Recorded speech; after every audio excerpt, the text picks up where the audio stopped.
안녕하세요, 여러분. 명언아가입니다. 이번 시간에는 여기에 보이는 이 4단 책장을 1점 투시를 사용해서 그려보도록 할 거예요. 지난 시간에 책상 그리기를 함께 했고요. 이번 시간에는 책장을 그려보도록 할게요. 이렇게 하나씩 채워가면서 1점 투시로 방향 그리기를 완성해 보려고 합니다.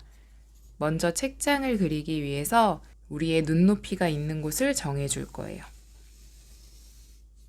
내 눈이 여기에 있다고 생각을 했을 때요. 이 선상에 여기에서 하나의 점인 소실점을 찍어주도록 할게요.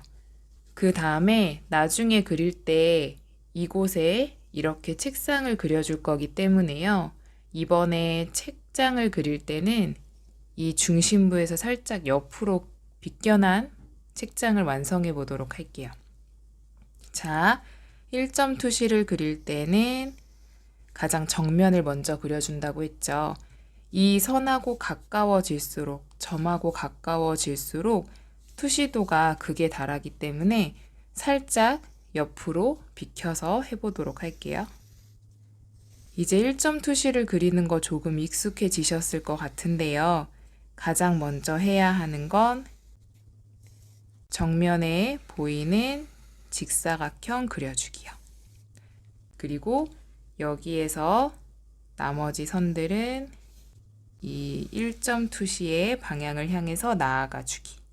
그리고 내가 원하는 옆면의 너비를 어느 정도로 할 건지 정해주세요. 이렇게요. 이 정도의 영역이 정해졌다면 그때부터는 4단 책장을 위한 책 꼬지를 그려볼 건데요. 대신 이 책장은 직육면체이기 때문에 직육면체의 형태를 약간 잡아줄 거예요. 밑으로 내려오고 옆으로 가고요. 여기에서부터 이곳으로 이어지는 이 선의 위치에 맞춰서 전체적인 형태를 잡아주세요.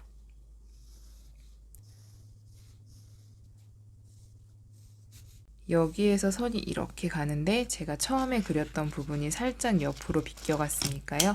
이 부분은 지우개로 지워주도록 할게요. 이렇게 해서 책장의 전체적인 큰 틀은 잡혔고요. 이제 이걸 4단 책장으로 만들 거니까 중심을 찾아서 나눠보도록 할게요. 중심을 찾기 어렵다면 X자를 그리고 이 부분이 가운데, 다시 여기에서 X자를 그리고 이 만난 부분이 가운데, 여기서도요 X자를 그리고 만난 부분이 가운데. 선이 너무 많아서 헷갈리시면 중간중간 지워주셔도 되는데요. 종이가 일어날 수 있어서 너무 많이 지우시는 건 추천드리지 않아요. 헷갈리실 경우에만 지워주시고 조금 괜찮다 싶으시면 그냥 두시고 하셔도 괜찮아요. 어떠세요? 이렇게만 해도 조금 형태가 완성된 것처럼 보이죠? 마지막에 혹시 형태가 잘 안 보이실 수도 있어서 펜으로 정리하면서 한 번 더 보여드릴게요. 여기가 가장 윗부분이고요. 약간 두께를 넣고 싶으시면 이 상태 그대로 해서 조금씩 두께를 넣어서 표현해 주셔도 돼요. 여기가 내 눈이 있는 곳인데 이 눈이 있는 곳에서 위쪽에 있으니까 여기 책장에 이 부분이 보이겠죠? 연결해 주시고 그 다음에 가볼게요. 이것도 내 눈보다는 위에 있는 거죠? 그러니까 이 책장의 아랫부분이 내 눈에 보이게 될 거예요.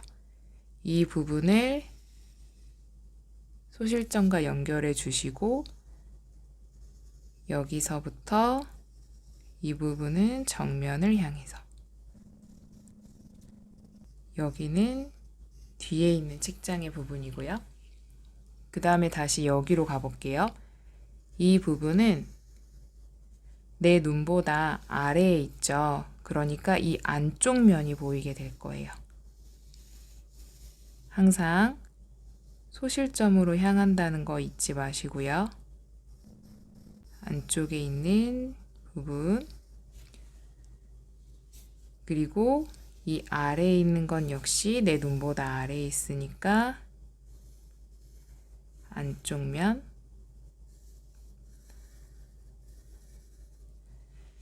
천천히 설명을 하고 있으니까요. 보시면서 같이 따라해 보시는 것도 좋을 것 같아요. 마지막으로 이렇게 연결이 됐을 때 이 부분에 아랫면이 넓게 보여지게 되겠네요. 이렇게요. 이제 명확한 선들은 살짝 굵게 연결을 해 볼게요. 이렇게 선을 그으실 때요, 즉 연필을 이용해서 그으실 때 모든 선을 일관되게 그으시면 조금 재미가 덜하고요. 약간 강약을 주면서 그으면 선에 생동감이 느껴지면서 조금 더 재미있는 그림을 그릴 수 있을 거예요. 이렇게요. 여기에 펜을 이용해서 선을 덧대면서 조금 더 설명하도록 할게요. 먼저 소실점에서부터 선이 나아가고요. 우리가 배운 대로 바깥쪽에 있는 정면을 직육면체를 생각하면서 하나의 면이 온전히 보이도록 완성할 거예요.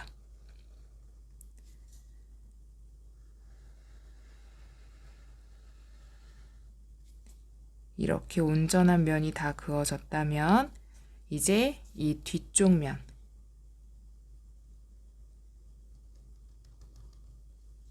그리고 소실점에 연관되게요. 이렇게 선이 일부러 더 어긋나게 하셔도 재미있는 선이 완성될 수 있어요.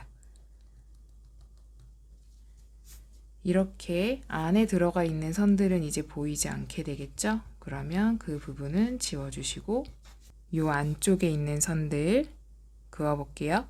내가 여기서부터 X자로 그어서 가운데로 만나는 선.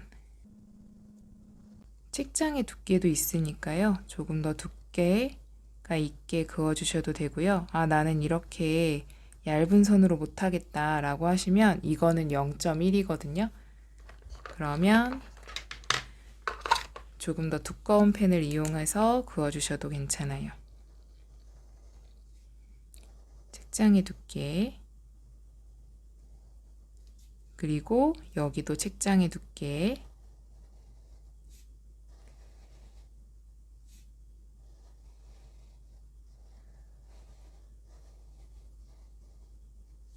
이것도 책장의 두께.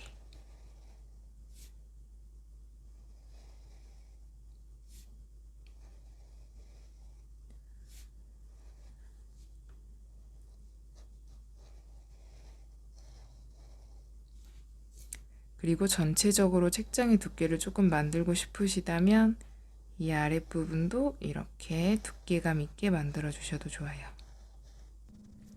당연히 아랫부분이 칠해졌으니까 윗부분도 칠해져야겠죠? 전체적으로 두께를 살짝씩 주시고요. 꼭 완벽하게 칠한다기보단 오늘은 형태를 어느 정도 익히는 거라고 생각이 들어요. 그리고 같이 보시고 복습도 해보시면 좋을 것 같아요. 이렇게 됐다면 이제 얇은 펜으로 안쪽을 그어서 완성해 보도록 할게요. 이 안쪽 면, 여기는 아래에 있으니까 살짝 그늘이지겠죠?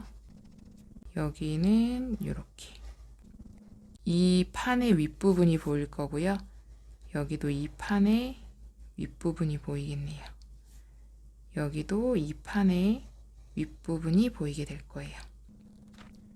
안쪽에 있는 부분도 선을 그어서 완성해 주시면 전체적으로 책장이 모두 완성된답니다. 어떠세요? 책장의 느낌이 좀 나시나요? 지우개로 지워주고 나는 색을 조금 더 넣고 싶다. 혹은 방금 전에 제가 칠한 것처럼 여기 안쪽 부분은 어둡게 한다고 했으니까 나는 어두운 부분은 조금 더 실감나게 어둡게 칠해주고 싶다 라고 하시면 꼭 방향성을 생각하지 마시고 일단은 한번 칠해보세요. 오늘은 제가 이번에 산 책장과 비슷한 색깔인 이 색깔로 책장을 칠해 보도록 할게요. 이렇게 테두리를 먼저 칠하고요. 그리고 나서 안쪽 면을 칠해 줄 거예요.